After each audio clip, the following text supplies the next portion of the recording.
And yes, here we go. Hello, everyone. Welcome to the final discussion of the World Humanitarian Forum on its Davos Agenda Address and 2021 plans. This week, you heard from our advisory board members, programming boards through video messages and digital panel discussions. Today presents you the last event to address our themes, objectives, and a little bit of initiatives.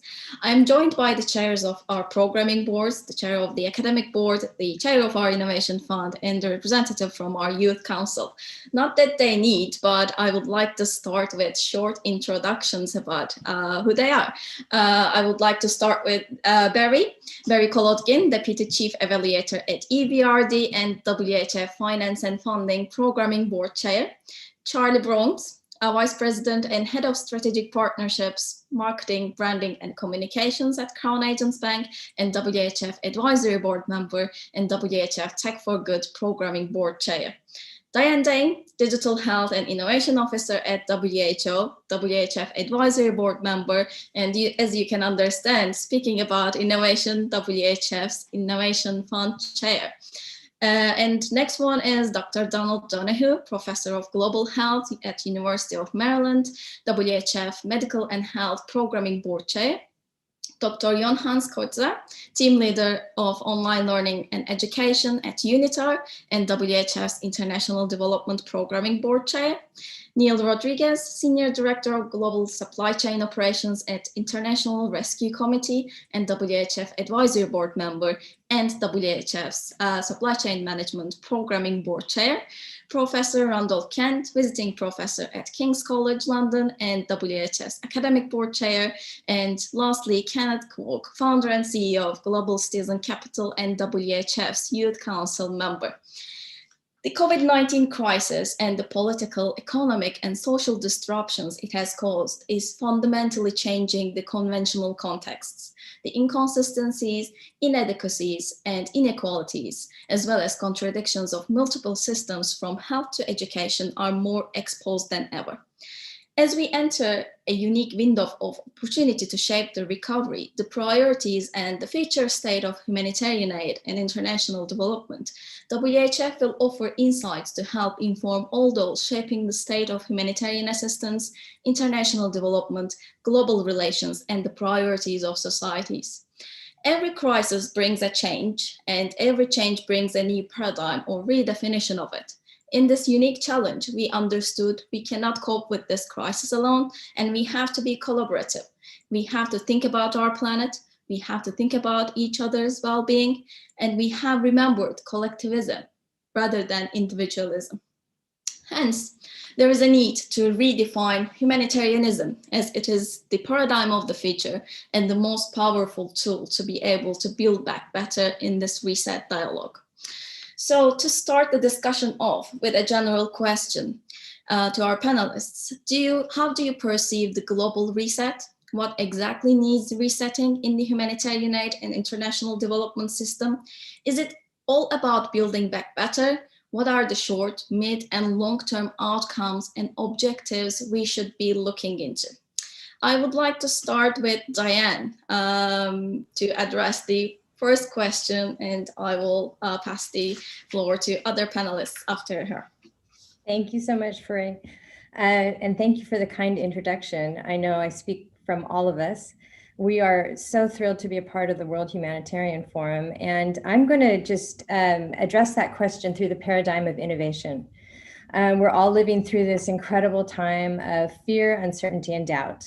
And the opposite of that is complacency. So now is not a time to be complacent. And I think some of us probably most of us listening to the call are feeling like a little bit powerless in what can we do next and where do we head? So I think the first thing we need to do in terms of innovation is we need to innovate hope.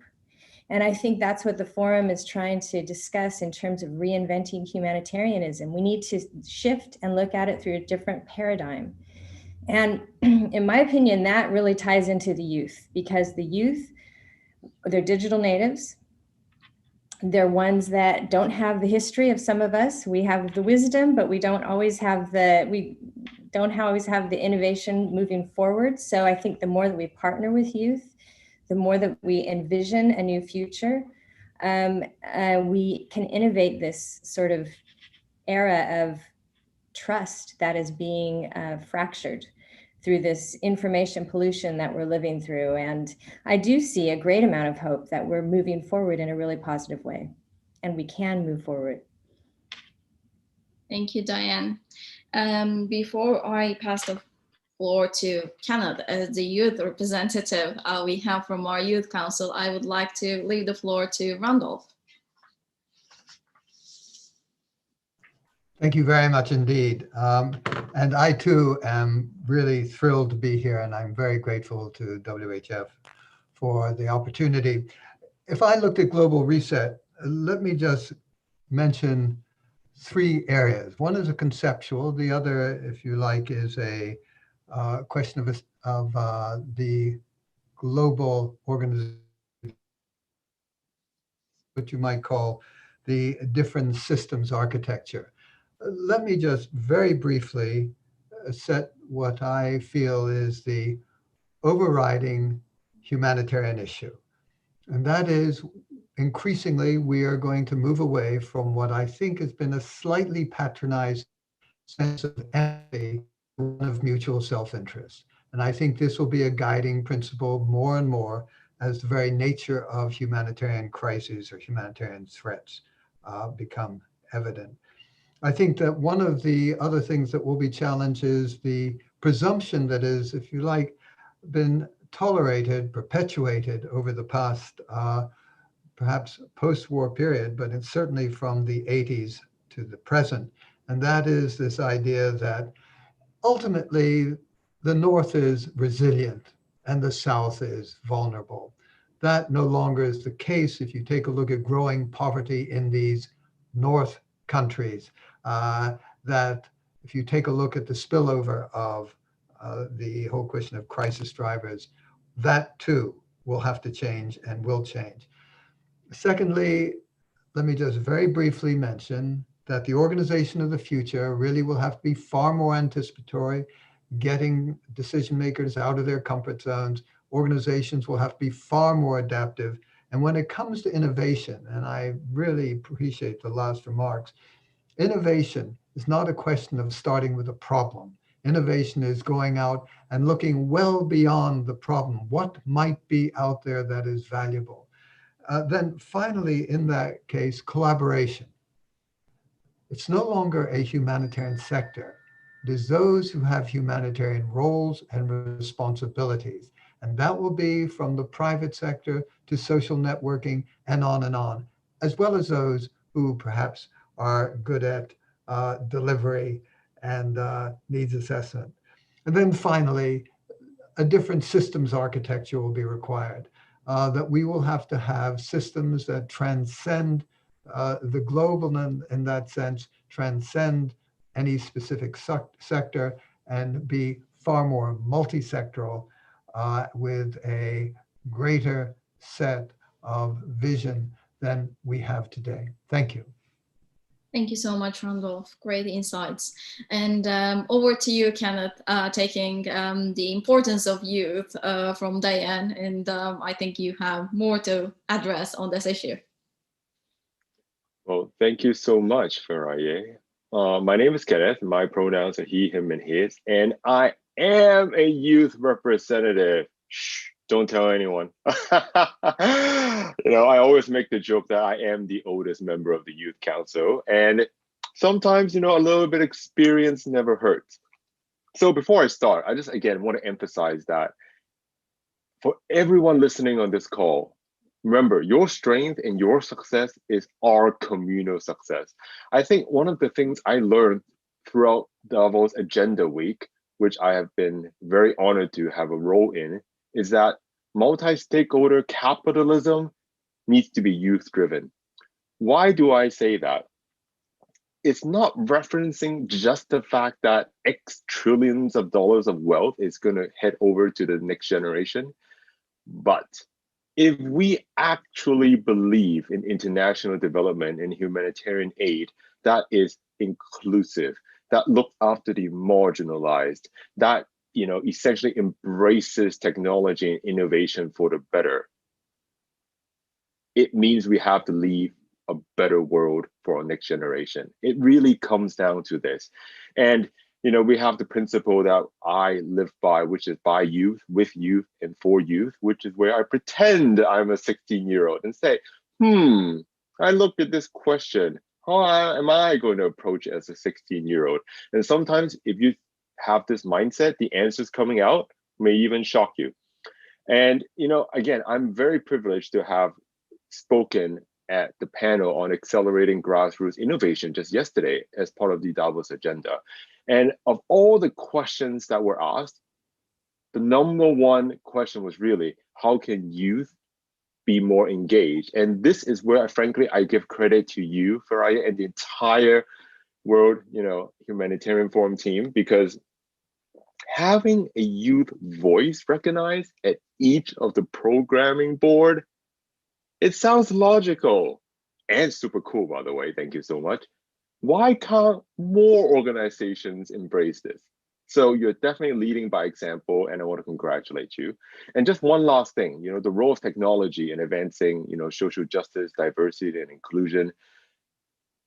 I believe that if we just work that extra step harder, we can reach anyone in this world who has a voice, and those voices need to be heard.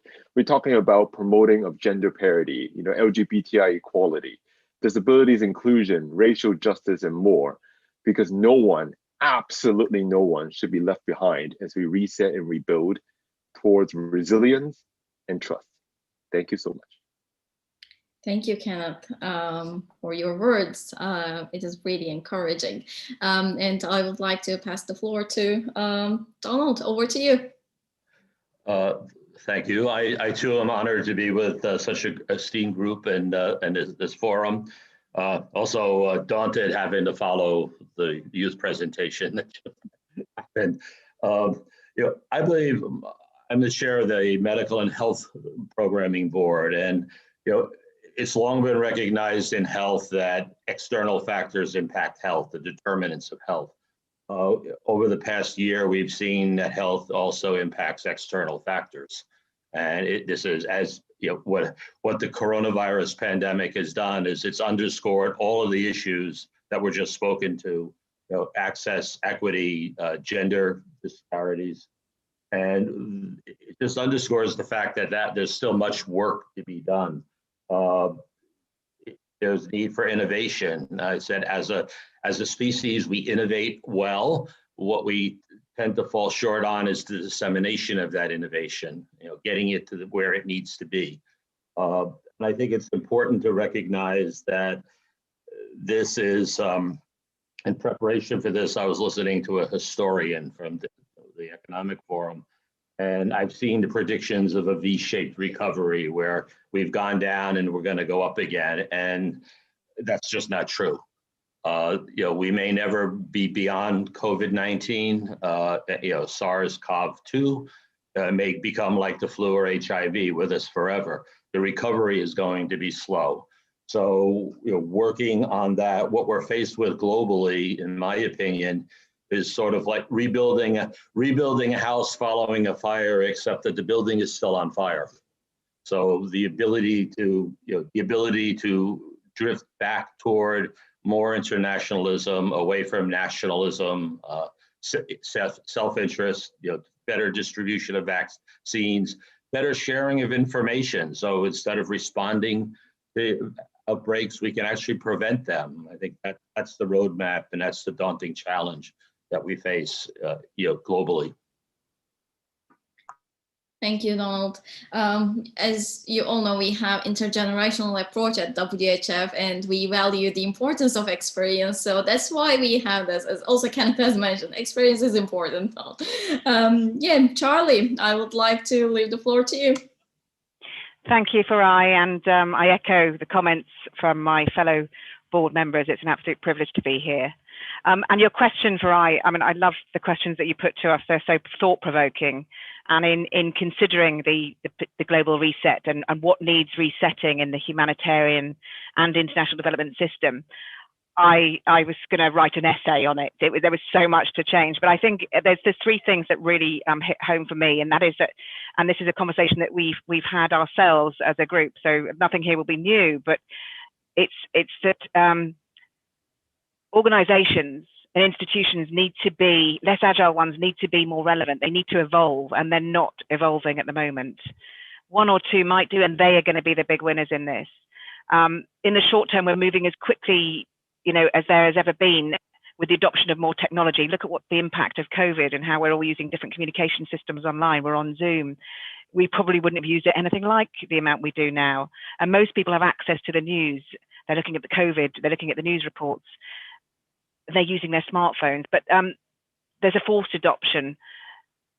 But it's the slowest it's ever going to be right now. And I think they need to, as Diane was saying, people need to embrace, not shy away, and from these difficult decisions. And ensure the focus is really made at the boardroom level, because if they don't make it there, it will be made by our youth, by our digital natives that coming into organizations. They will demand, quite rightly, they will demand that organizations adapt, evolve. And so I think the three key things there are the collaboration element of it, and partnerships, about being relevant, and the organizations must be relevant. They can't be a castle in the sky. That doesn't work anymore. And it's got to be something that is human. And I think humanitarian now is no longer just about a specific, very narrow sector. It's about a much broader, what does it mean to be a good human? And I think there are good words to live by. Thank you, Charlie. I would like to pass the floor to Barry. Hello, everyone, and thanks, Faraya. It's a pleasure for me to be here with the WHF and all the great work it does. I chair the Finance and Funding Programming Board, so I'll talk a bit about that. I mean, we sort of look like in humanitarian assistance, if it's an engine, then the finance or the funding is the fuel that drives that engine. And in terms of the global reset, I think what's really critical is having a stronger connection between the public and the private sectors. We talk about crowding in the private sector, and we've made a really good start. And I think the intent is there, but if we really want to think about resetting and being successful after COVID, we have to make that connection stronger, particularly after COVID, since so much of the public money has been used in COVID-19 relief. If we think about some of the things we're doing with the SDGs in terms of different innovative finance, different kinds of programs, blended finance. We need to do the same with COVID-19 relief and humanitarian assistance in general. In terms of how do we build back better, two of the things I think that are really important are green finance and inclusive finance. I work for the European Bank for Reconstruction and Development, and in our next strategic plan, our three key themes are green, inclusive, and also digitalization. I mean, if you think about it, we need to connect the global and the local. So what we'll be doing is we'll be doing a lot of lending in local currency and working with local capital markets. So bringing the ideas, bringing the tools, but having them implemented as part of the global reset at the local level. So there's local ownership. And so I think what's really important in terms of what the objectives are from a financial perspective is how do we get the money into the hands, or the finance into the hands of the people that need it the most? And how do we make that system as sustainable as possible to improve the lives of these people? Thank you. Thank you so much, Barry. I will be coming back to some of the comments you made in my following questions, but I would like to pass over to Jon Hans. Over to you. You're on mute. Thank you so much, Freya. Fellow board members, it is a true honor to be participating with you in this discussion. But I would like to extend my biggest appreciation to our world community members out there across the world who is honoring us by sharing this time with us and to hear what we have to share. And I would kindly invite you all, please pop in the chat box some of your questions, because the discussion is about our global community.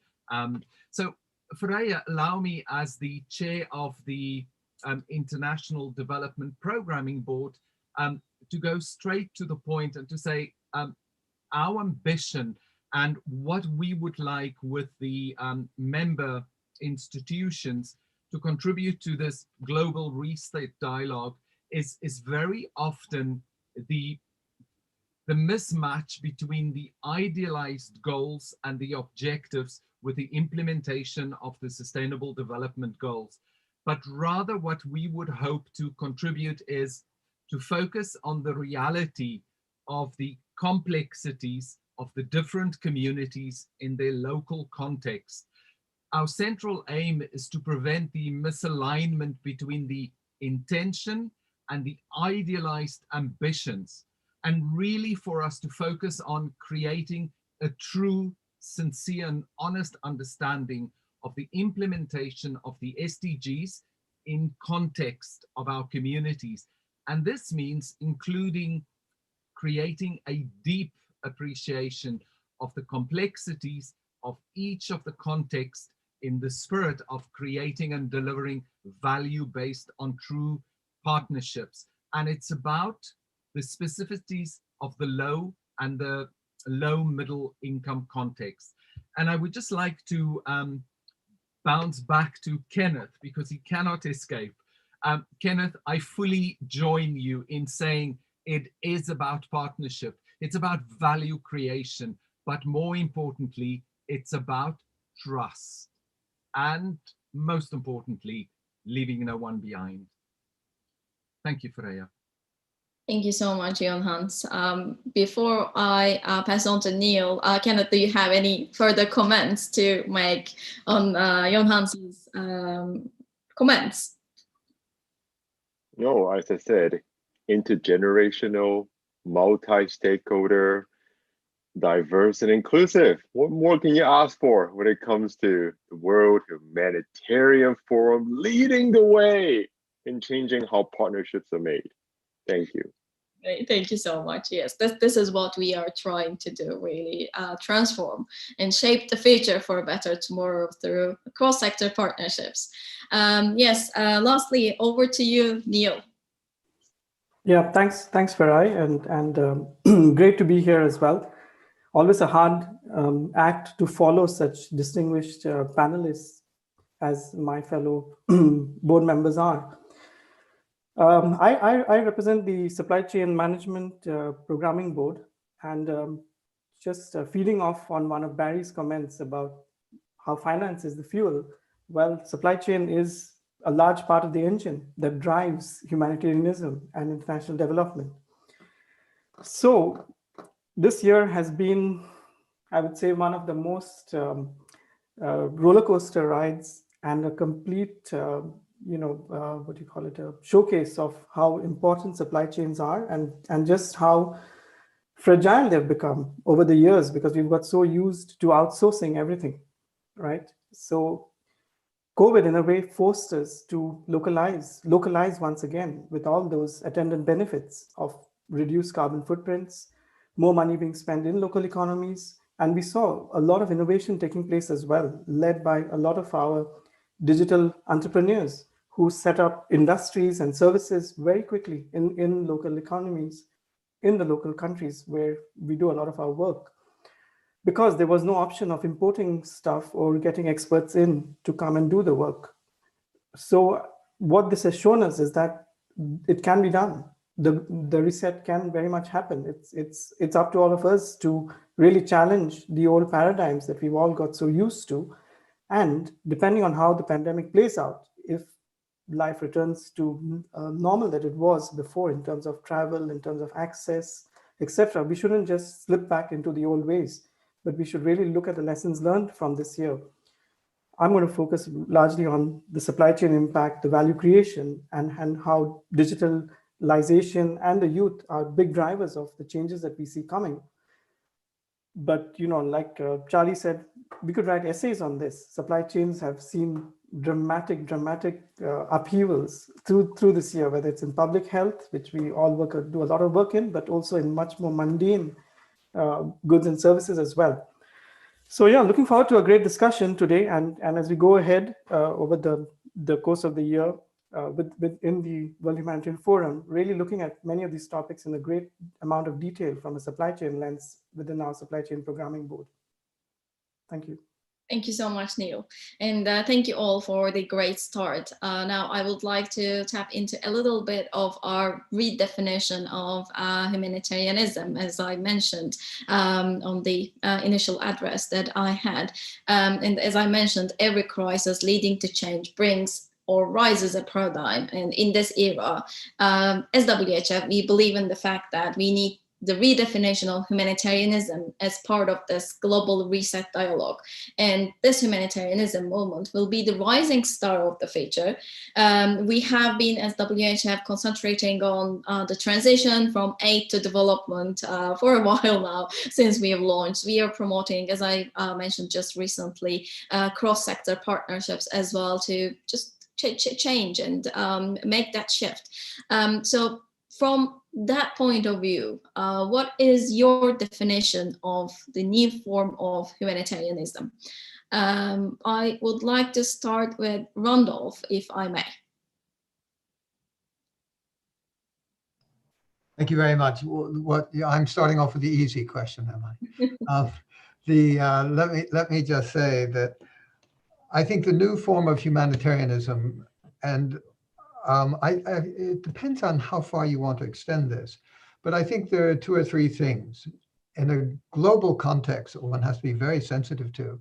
And that is, and this is not being Kenneth Clark, I think we have to take a look at the changing nature of what it is to be human. And I think you're going to find changes in capacities, in health, in the kind of accessibility that will be changing over the next 10, 15 years. The question for the new humanitarian is, are you thinking about that? Are you adjusting to that? And once again, we also will have to change very, very, if you like, in a considered way, what you might call the whole changing nature of our planet. For example, who is already beginning to think in the humanitarian sector about the agricultural lifestyle consequences of global climate change? Or dare I say, the consequences of a breakdown in satellite systems upon which more and more our cyber world is dependent virtually everywhere, from the M-Pesa in Kenya to, if you like, teaching here in, so to speak, the United States and the United Kingdom. We are increasingly vulnerable. Are we, the humanitarians, taking a look at that dimension? And just to be sure that perhaps I could stir it up a little, one of the fascinating things about our age is the way that our greater involvement in outer space is going to be changing the way also we see ourselves, we see the Earth, the way we have access to otherwise very expensive resources. All of that will change. What are the consequences? Because ultimately the humanitarian really has and has to have one underlying assumption, and that is humanitarian crises are reflections of normal life, the way we structure our societies and the way we allocate resources. That fundamental principle has to be seen in those three different contexts. Thank you. Thank you so much, Randolph. You brought up some issues. Again, to refer Charlie, we can write essays about exactly agricultural system, food security is something like we have to look into. And I'm glad that you brought up the importance of outer space at the moment, because we had a webinar with you as part of WHF Digital Series. If anyone is interested in watching it again, it's on our YouTube YouTube channel. So definitely great comments and points that are raised. Is there anyone who would like to comment on Randolph's comments? Yes, Charlie. If I may, and we've spoken briefly about this, and I think what, just to drive home with that point that Randolph made about the vulnerability piece there, and something that we found out for the first time that this global population is vulnerable, and that we're all subject to a humanitarian to impacts and shifts and resource, and that I think is a bit of a shock. I think the whole world, and certainly the West, has sat up and said, hang on a second, it's a very uncomfortable position to be vulnerable. And I think there's been a really interesting shock, and it's almost a numbness, I think, in the psyche at the moment. How that's going to manifest, I think, is hopefully that progressive nature that Randolph was just talking about, and also the hope, the partnerships, the collaboration, because the risk is too great if we don't. And I think, and that's very much the theme. And what I love about talking to my fellow board members here is the fact that everybody has this wonderful aim and objective, and there's a lot of synergy with the themes that are coming out of completely different sectors. So I think I would just reinforce that, the fact that we're moving away from old forms of the definition and the word humanitarianism. I think that's going to echo, and we're going to readdress it. And again, that's going to, I think, have to constantly evolve depending on what we're facing and what we're looking at. So I think that increasingly vulnerable thing is probably the biggest theme, I think, to come out of that, and hopefully that will create a whole new way of looking at it. Not just let's have it, look at it from the left or the right. Let's look at it completely differently. Thank you. And over to you, Barry. Hi, I think both Randolph and Charlie really hit on some things using the phrases vulnerability and global. I think one of the things in redefining humanitarianism is that we have to stop looking at globalism as some sort of political philosophy. After COVID was everywhere. Globalism is here, whether we like it or not, and COVID proves this. And I think for the world to succeed and to relieve global vulnerability, one of the things we need to do is improve humanitarian assistance. I mean, from the funding perspective, humanitarian assistance or funding is not only necessary because it's a moral obligation, but in this interconnected, vulnerable world, it's good business. As Randolph alluded to earlier, we've got independent global markets. The trade doesn't just only flow from north to south now, it goes all over. And what we have now is we have different tools that are still disjointed. We've got philanthropy, corporate social responsibility, impact investment, grants, different kinds of blended solutions. And so one of the things that we need to do going forward as we think about the new humanitarianism and how we find that is, as we talked about in the panel yesterday, it's the solutions that matter, and then the finance will follow the solutions. So the new humanitarian assistance is not relief or aid, but it's finding scalable solutions that will work in different environments and have different sort of models that work in those environments. Thanks. Thank you, Barry. Mentioning about scalable solutions brings up the question of innovations. So I would like to pass the floor to Diane to comment on it. No, I exactly. I had a lot of thoughts as you were all speaking. We can't do this without innovation. We can't build solutions that are without thinking about the end in mind first. So in order for us to have solutions that are scalable and sustainable and that actually can help us solve these problems, we do need to be thinking, as Randolph pointed out, that the end at the beginning, at the upfront. In order to do this, we need finance. I mean, innovation and finance are the two keys to the pipeline that will help us solve these problems. And then I believe that, again, the UN has told us that we're facing the greatest humanitarian crisis this year that we have since the UN was created after World War II. So I don't think any of us are really even aware of exactly what's coming at the intersection of climate change and migration and COVID. And we're heading into the perfect storm, not to mention a cyber pandemic that is talked about very rarely, but is also well on its way. So I want to promote hope. And I believe, this is why I say, I believe that the youth are the key, because we need to work with youth. We need to harness their concept of being digital natives and seeing problems with fresh set of eyes. And then in order for us as larger agencies to be able to harness that and move in an agile way, we need some intersection point between the innovations and these larger organizations who have the mandate, who are able to transcend boundaries, who are able to implement tools. This is needed right now in a desperate way for us to be able to deliver on the promise of technology that we're seeing sweep the world in order to make an equitable world. Thank you, Diane. I cannot agree more about the perfect storm approaching us quite fast. As we discussed before in our group conversations, we are all vulnerable at the moment. In humanitarian assistance, we always understood global north would send humanitarian assistance to global south, but there is no kind of difference at the moment. We are all vulnerable, and this is also something that needs to be considered and addressed in the new form of humanitarianism.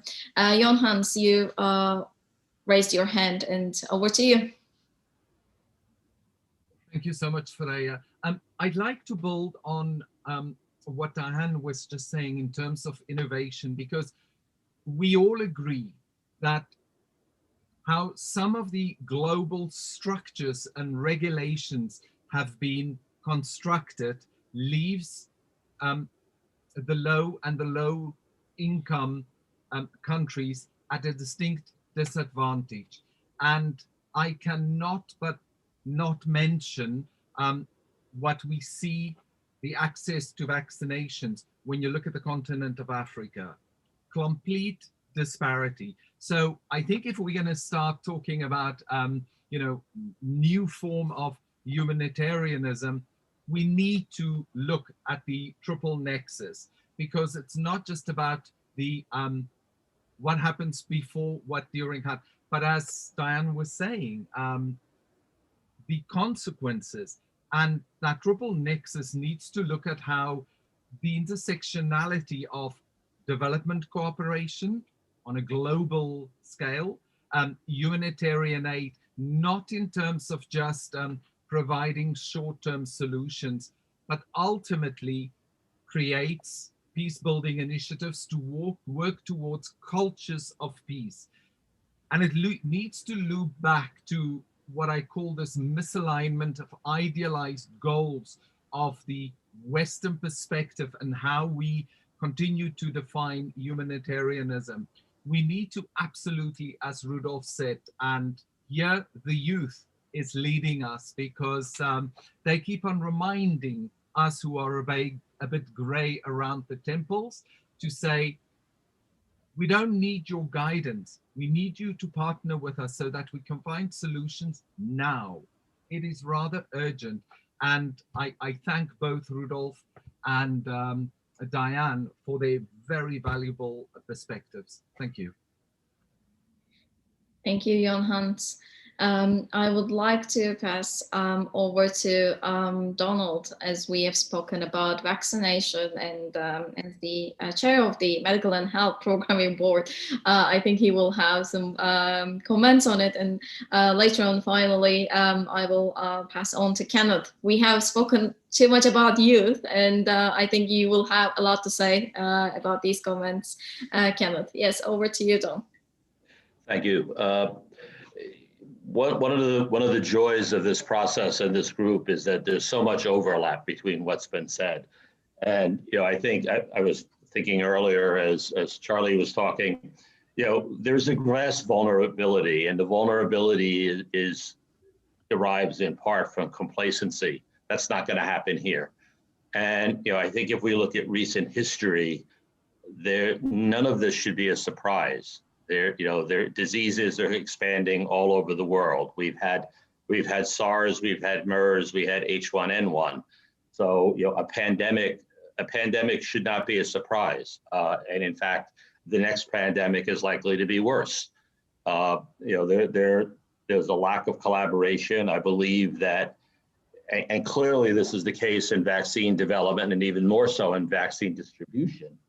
The vaccines have been clinically tried in sub-Saharan Africa, but not deployed to sub-Saharan Africa once they're available.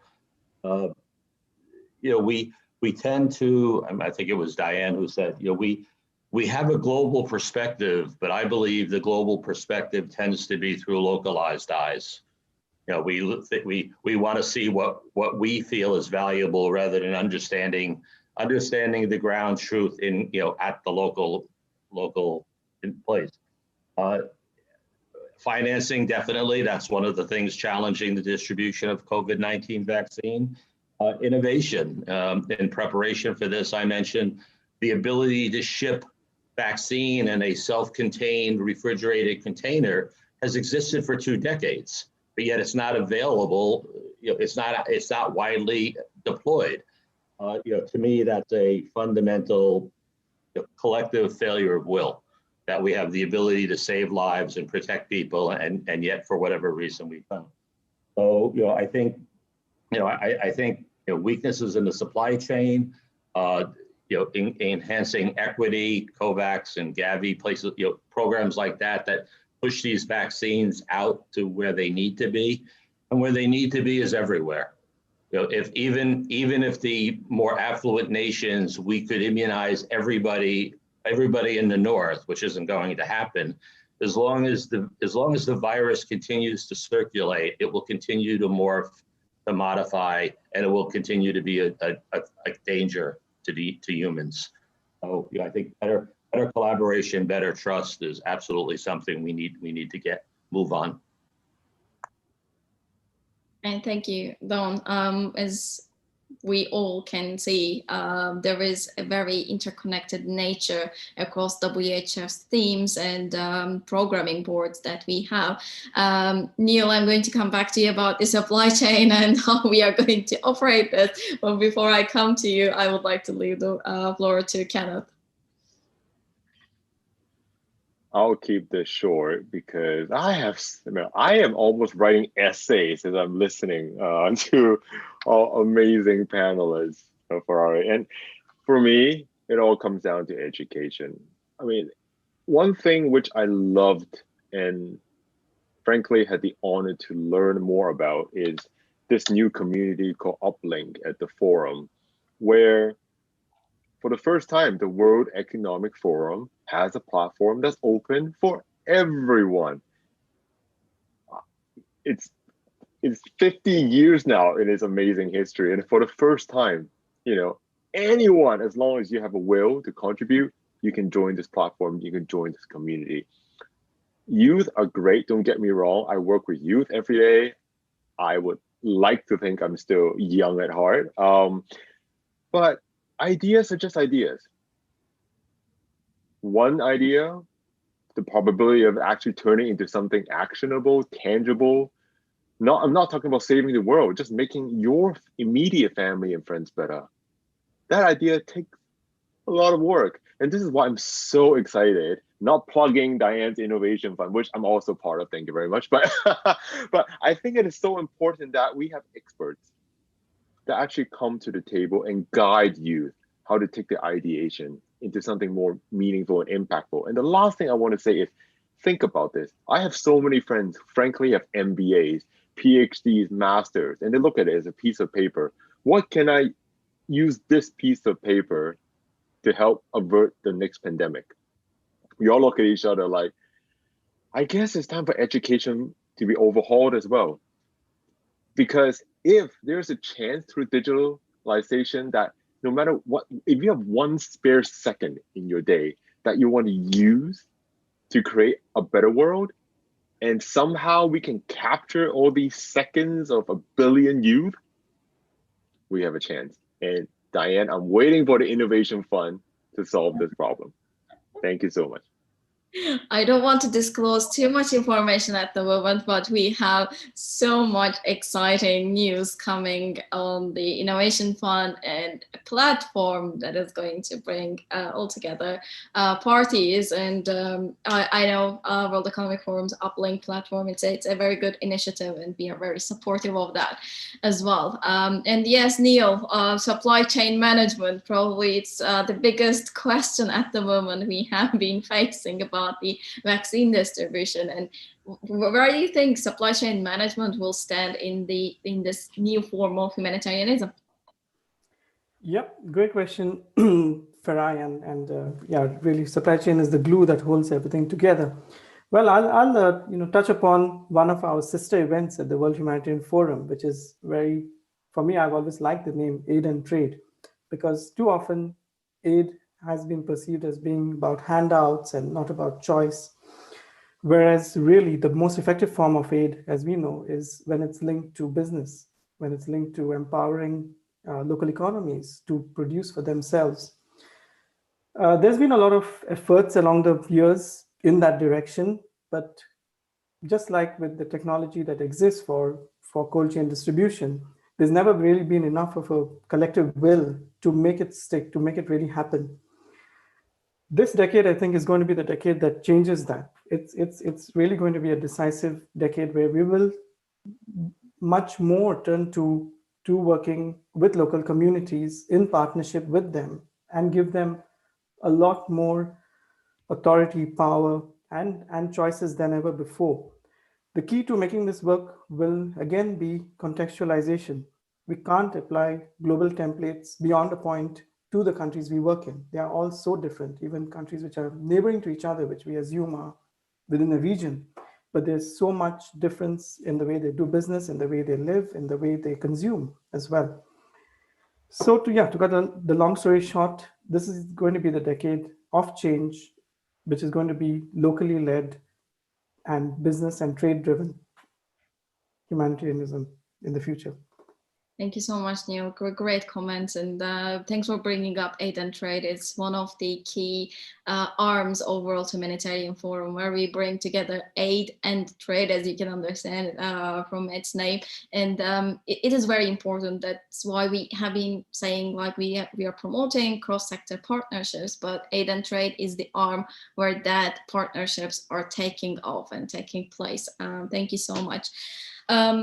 So I would like to expand a little bit further through the lens of the programming boards, like what is going to be expected from WHF in 2021. The Global Reset Dialogue and Redefining Humanitarianism are going to be the themes for WHF in 2021, of course. We need to radically consider how the post-pandemic world will look like, with consideration given to SDGs. How do you see the global reset through your programming boards, academic board or initiatives, WHF Innovation Fund and Youth Council, I would like to refer, through that lens? What do you see as the priorities for 2021?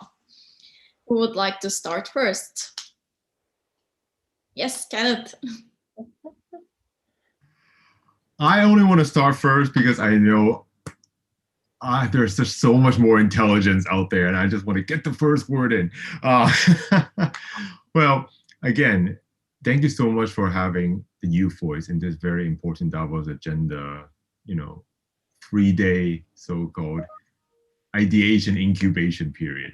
For me, as representing 10 amazing, and literally I mean amazing youth, starting at 16 years old, but already going on to 40. It's, if I have one ask for all the programming boards, and it would be this: please do allow not only the Youth Council, but a platform for other youth to speak up. For whatever programming, whatever initiative you want to launch, we'll do all the heavy lifting, don't you worry. We'll set up focus groups, we'll set up target groups, we'll help you bring in voices from the marginalized, from the voiceless. Because if we are indeed going to do this together, we have to hear everyone's voice. And we have 10 years old who's online telling everyone, I have a voice in climate action. How come no one's hearing me? We need to give them this platform. So again, from the bottom of my heart, thank you so much for listening to youth.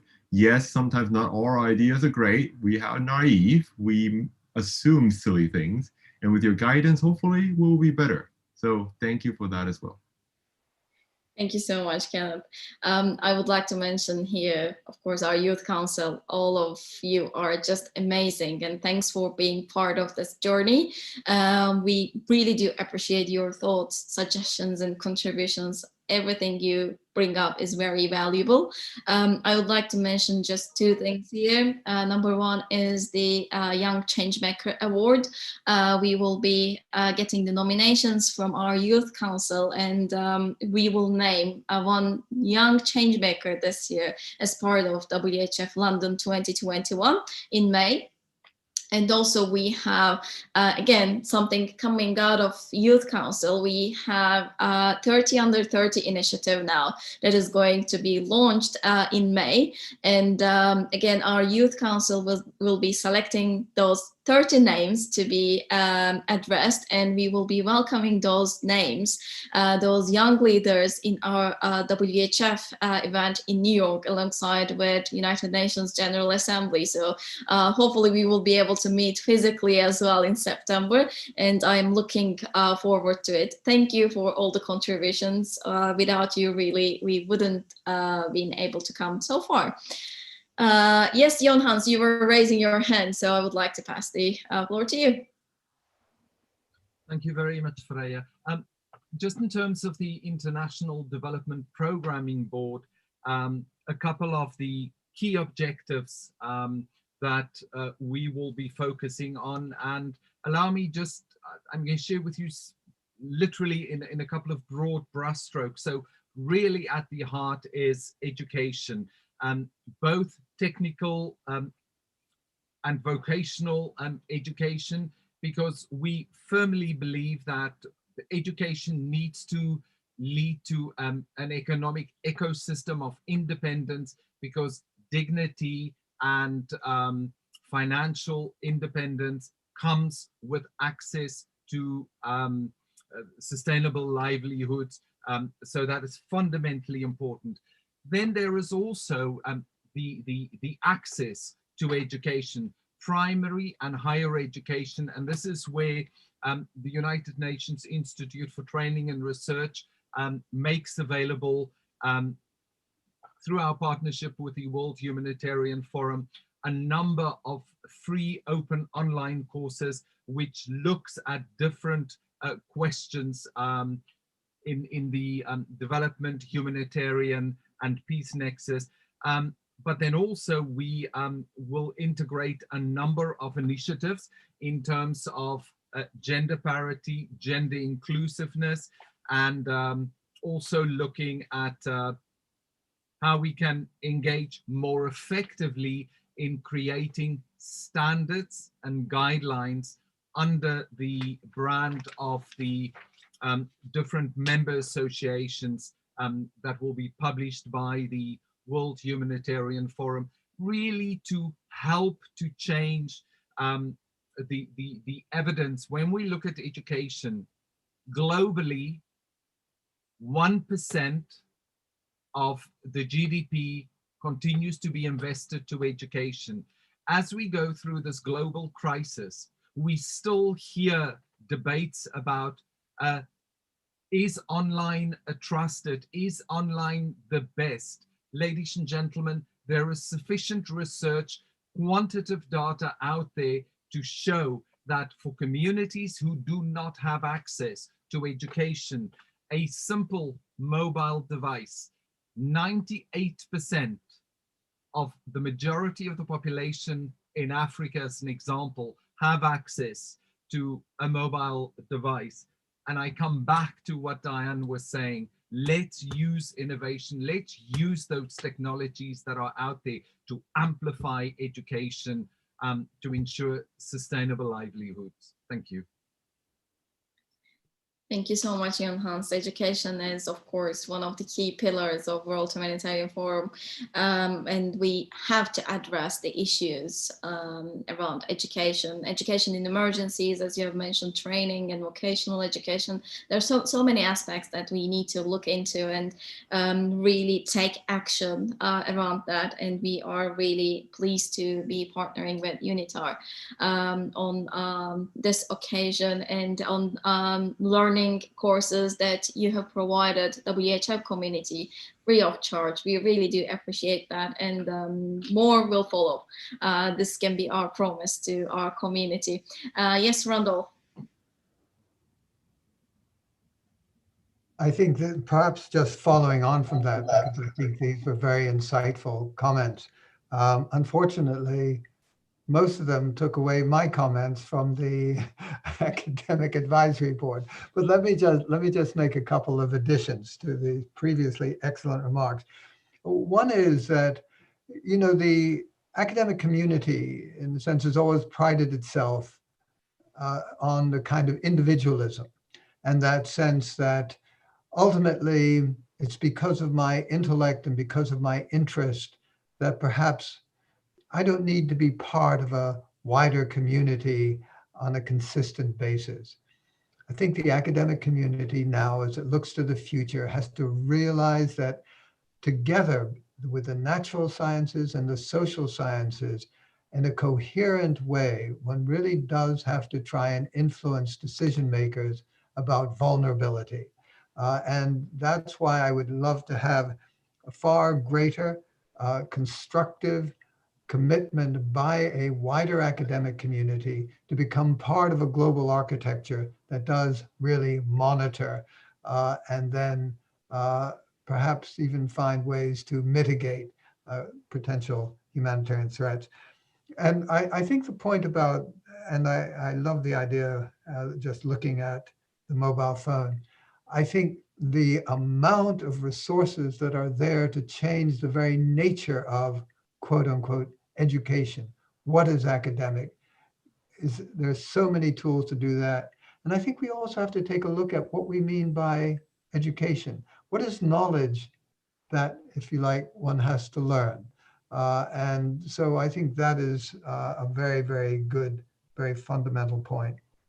And then finally, I think that what one has to bear in mind, if you take a look at the academic world, and this is not a contradiction to my point about individualism, but so much research goes on across boundaries. China crosses over to the United States, to Colombia, etc. What we have to do is to use that as a way to actually also build up constructs that are willing to monitor a kind of global good from an academic point of view. Thank you. Thank you so much, Randolph. Great comments and insights. And we look forward the academic board of WHF to be very proactive in these researches and policy papers. Yeah, I get my promise here in front of the audience. Yeah, I would like to pass over to Barry. I just wanted to follow up a little bit about the finance and funding and what we'll be looking at in 2021. And the obvious big things are, how do we raise more money and how do we distribute it better so it gets in the right places on time? I mean, one of the things we need to look at, and something everybody's talked about, is not just looking at aid, but looking at recovery, reconstruction, and preparation. So we're looking at this, if you will, as an investment, as opposed to just distribution. And the points about education are so important, because that money, for example, yesterday in our panel, we talked about, funding for specialized programs for women and girls. Well, the most important thing we can do to make that money effective is to ensure that women and girls get full access to education. Some of the things we'll be talking about are climate finance, cash transfers, impact bonds, insurance, disaster and crisis risk finance, risk sharing, and programs for gender and youth. I think one of the things I should point out, we've done a lot of talking about youth, is that I work at a development bank, and we're very focused on increasing youth employment and improving regeneration in urban areas, because that helps the lives of the youth in those areas. But we don't talk to many youth. It's all, if you will, the people who are doing the banking and the people who are doing the investment, as opposed to the young people who would be working or living in these urban environments. But I think the main point that I'd like to get across for next year is that impact investment, or ESG, environment, social, and governance investment, is not a niche market anymore. It's everyday investment. People need to understand that these kinds of investments are really what should be in most environments, and that if we do them, one, they tend to be as profitable or more profitable than the regular vanilla investments. And two, they're going to lead to the sustainability of markets. So, part of what we'll be doing is looking at these innovations and seeing how they become, if you will, part of no longer being innovations, but part of the regular toolkit of finance and funding. Thanks. Thank you so much. Yes, over to you, Charlie.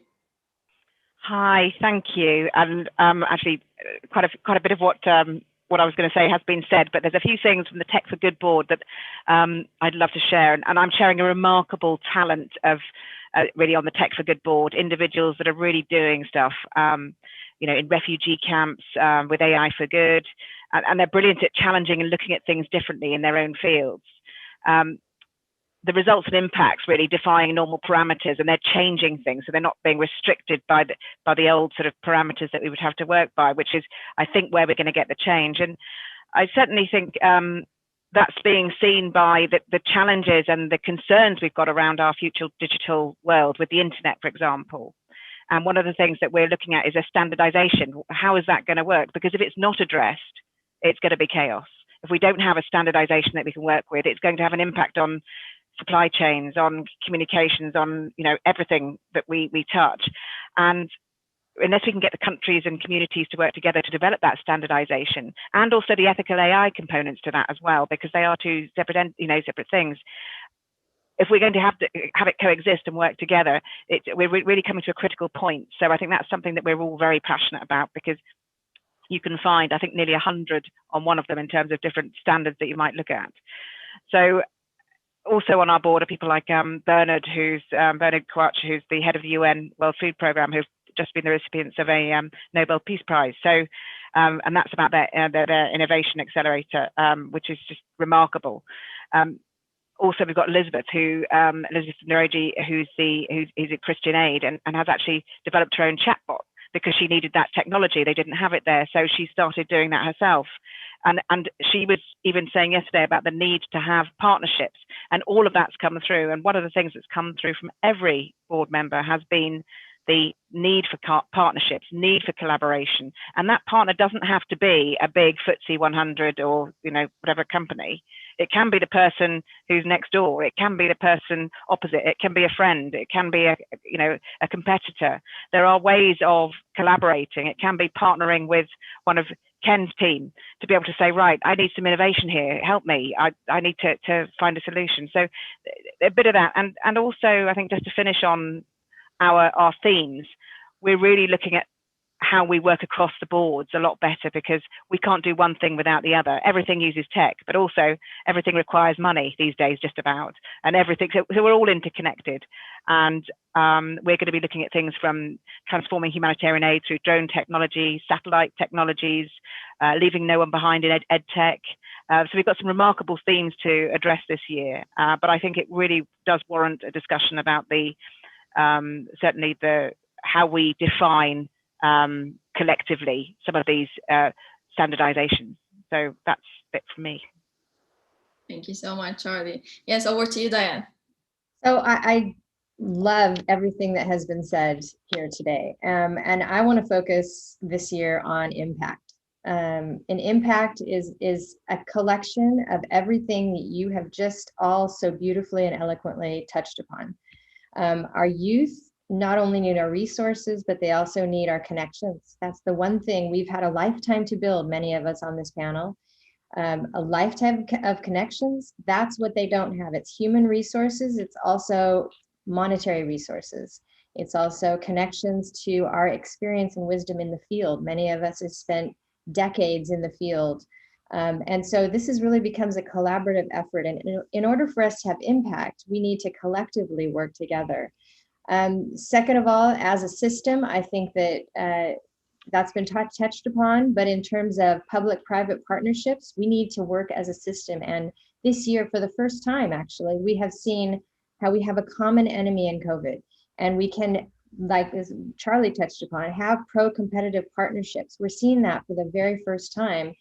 I was a part of a research study that is a longitudinal study and researched multinational leaders, and how for the very first year now we're seeing pro-competitive partnerships, more agile partnerships, and we need to take that forward into the future, tie it in with innovation.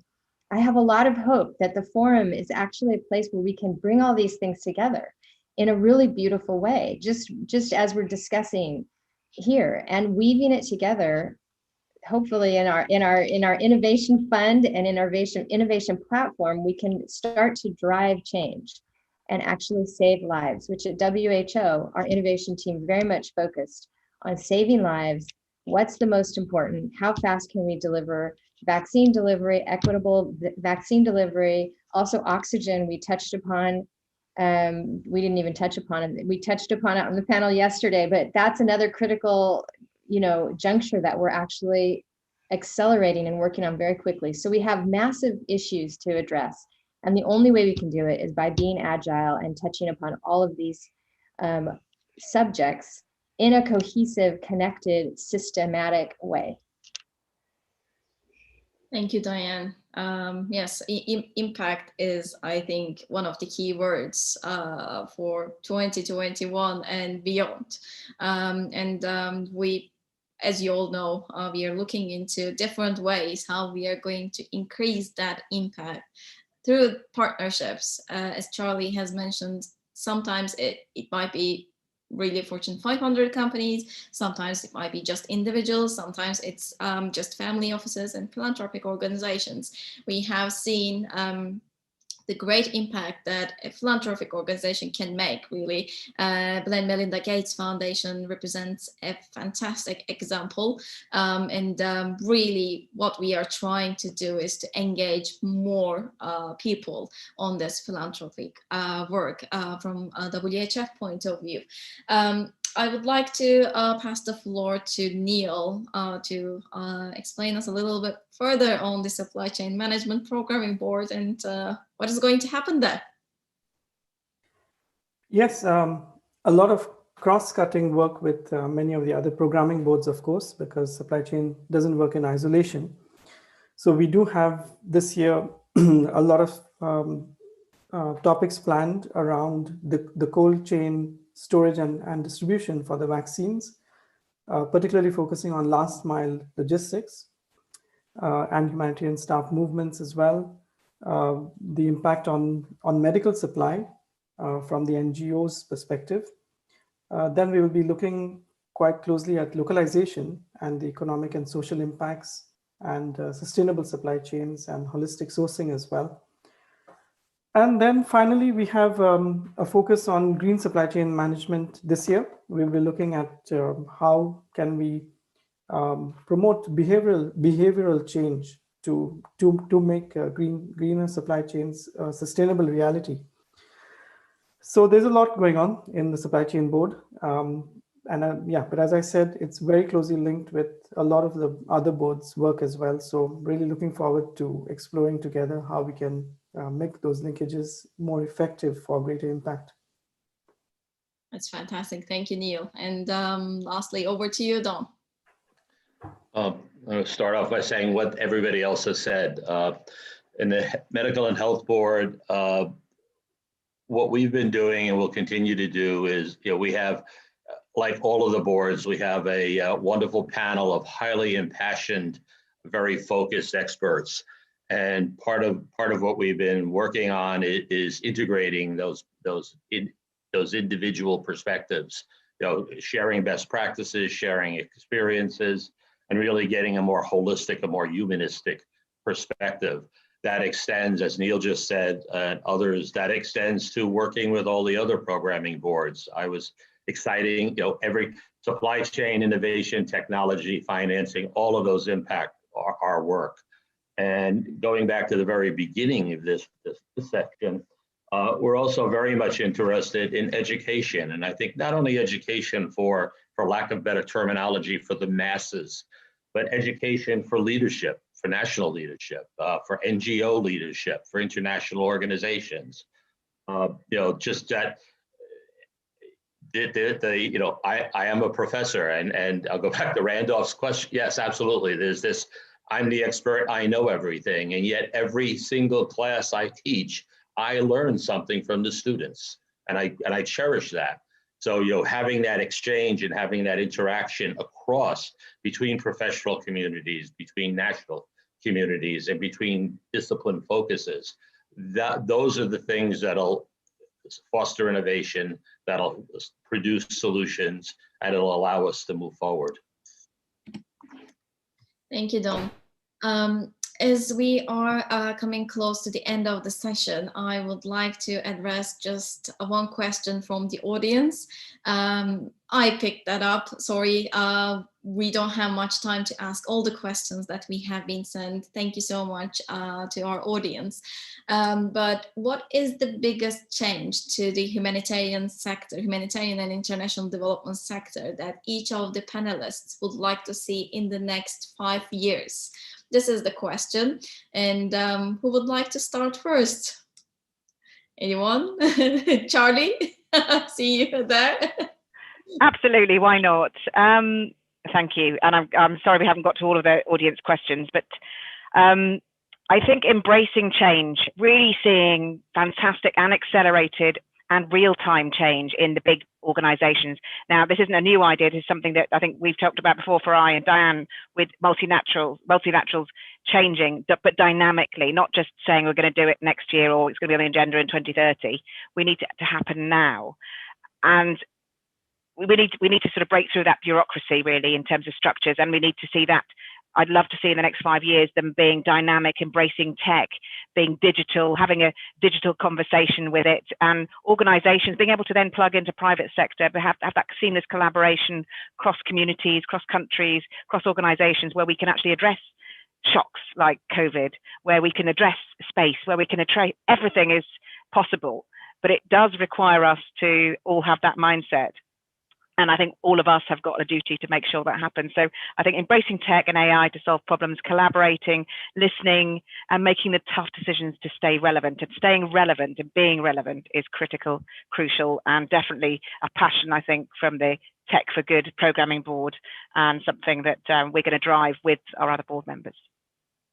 Thank you so much, Charlie. Yes, Ian, Hans, you raised your hand before Randolph, and Randolph, I'll be coming back to you shortly. I also believe that the new humanitarian framework or the new humanitarianism needs to be built not just on the tenets of the rule of law, but also natural law, that will allow us not to fear our differences, but to celebrate our differences as a global community. Thank you. Thank you so much. And Randolph. Thank you very much. I just want to pick up, Charlie said something which I just think is so important, and this is the whole question of dynamics of change. You know, we have had a project going with something called the Royal United Services Institute, RUSI, and King's College. And it was about identifying and responding to global hazards, global threats. Just very briefly, let me just read a very short snippet, because this is part of the difficulties of the dynamics of change. It goes like this. We interviewed 41 people. They all came together. And this is one of the key results. 54% of the interviewees noted that one of the most serious global hazards which the world faces now and most likely will in the future are the very institutions that have responsibility for dealing with such threats. Governments, it was felt, failed to think beyond the immediate in consistent and coherent ways. And this analysis goes on and on about the short-termism of the institutions upon which we rely. And if I was ever looking for change, it would be to change those very dynamics for the benefit of global survival. Thank you very much. Thank you, Randolph. Barry. Hi, thank you. And I know we're getting short, so I just have a brief intervention, which is in the next 5 years, what I'd really like to see in humanitarian assistance is greater localization. Right now, we've talked a little bit about things coming from the north to south. If we had more use of local expertise, more use of local management, greater local finance, leveraging local banks, local investors, local capital markets where we can, I think not only would it be more effective, but we would probably have better timing so we could respond to things like disasters in a much quicker fashion. Thanks. Thank you. Donald.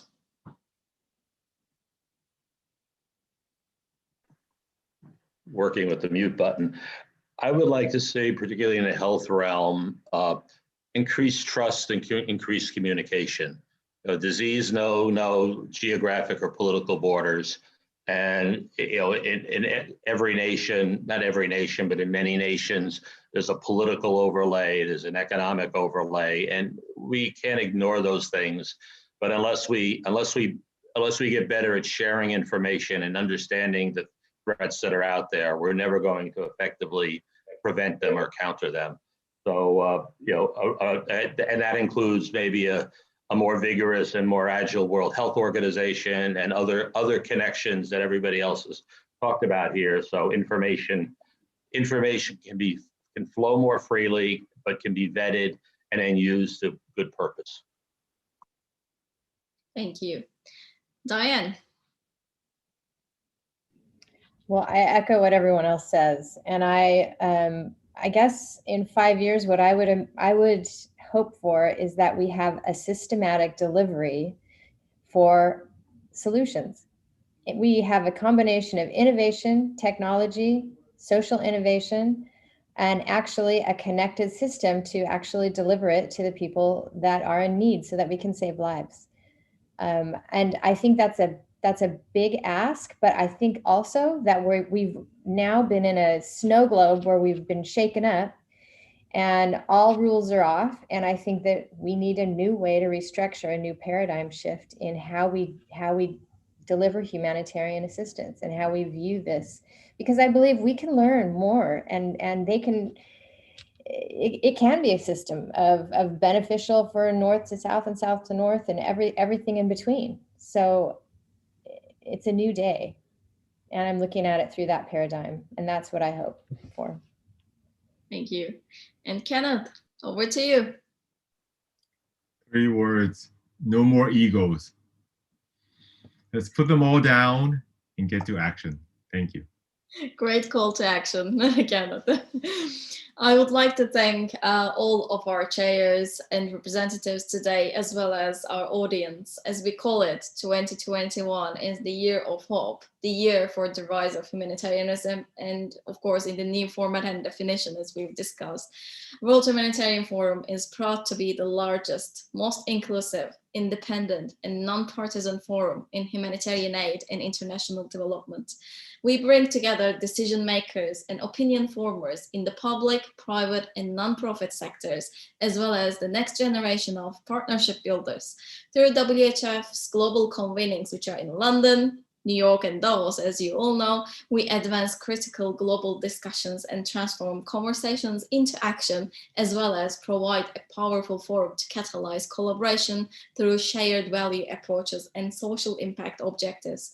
WHF has more than 160 members across its boards, Today you have seen just the chairs and representatives from those boards across the channel, and we are really committed to serve, to shape the future for a better tomorrow. Stay safe and continue following this space. Thank you so much.